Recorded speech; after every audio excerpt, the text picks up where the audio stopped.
नमस्कार। आज हम बात करने वाले हैं एक बहुत ही खास त्योहार के बारे में।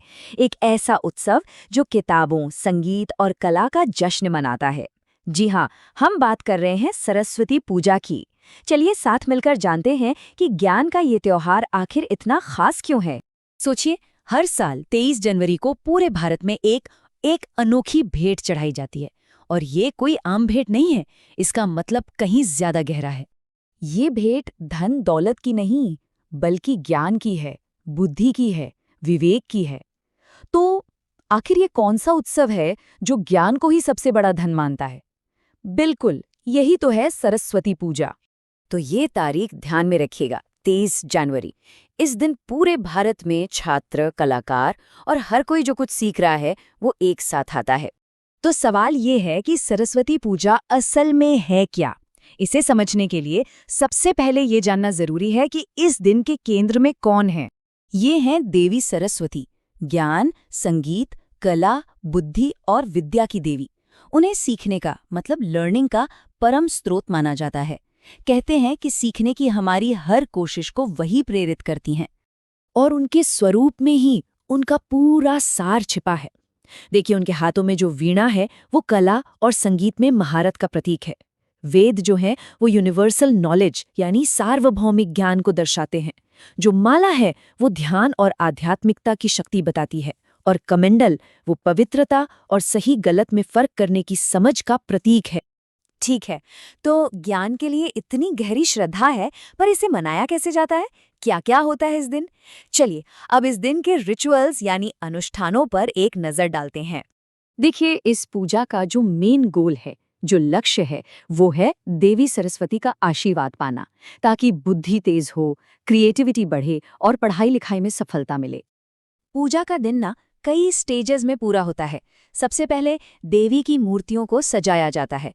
फिर किताबें, पेन, म्यूजिकल इंस्ट्रूमेंट्स जैसी चीजें उन्हें अर्पित की जाती हैं।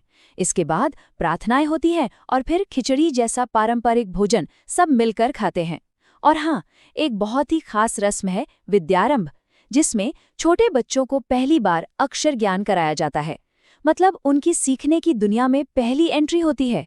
लेकिन ये त्योहार सिर्फ इन रिचुअल्स तक ही सीमित नहीं है।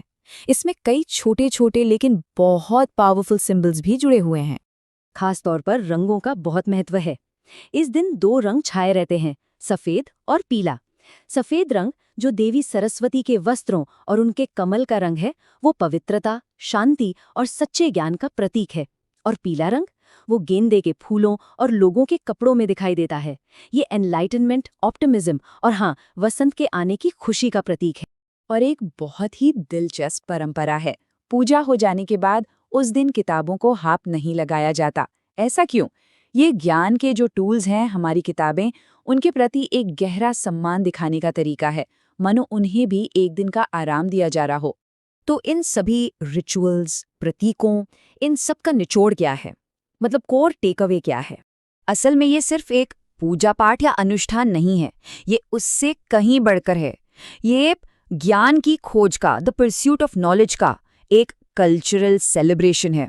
ये त्योहार इस बात का जश्न है कि सीखना और बुद्धि को विकसित करना जिंदगी का कितना अनमोल हिस्सा है। और इस पूरे त्योहार की जो भावना है वो इस एक आशीर्वाद में सिमट जाती है, देवी सरस्वती सभी को ज्ञान, सफलता और रचनात्मकता का आशीर्वाद दें। यही कामना सबके मन में होती है। तो जाते जाते एक सवाल छोड़ जाते हैं जिस पे सोचा जा सकता है। जब कोई कल्चर, कोई संस्कृति ज्ञान को इतनी इज्जत देती है, इतना महत्व देती है, तो ये बात उसके भविष्य को, उसके फ्यूचर को कैसे शेप करती है?